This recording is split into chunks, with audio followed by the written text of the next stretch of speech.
એક દી વાલા લાગે માતાજી તને ઓલા ધર્મનગર ના ક્વાર્ટર વાલા લાગે પણ હાંભળ મારા જે દીપુ ભુવા હાંભળ મારા દત્તો બાપુ મેલડી ની બે ઘણી વાતો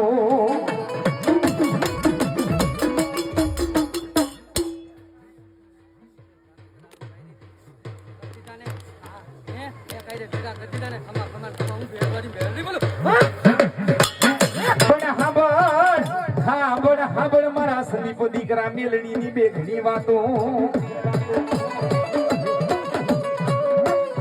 એ મારા સંદીપ ભુવા કે દવાખાનાની માલિકો કદાચ ડોક્ટરે હાથ ઊંચા કરી દીધા હોય હે કે દવાખાનાની માલિકો ડોક્ટરે હાથ ઊંચા કરી દીધા ને ડોક્ટર એટલું કે આ કેસ મારાથી નહીં પતે પણ હું ધરમનગર ના ક્વાર્ટર વાળી ભેટ વાળી મેલડી એ એકવાર મારી પાસે આવી જાય એ એનો ડોક્ટર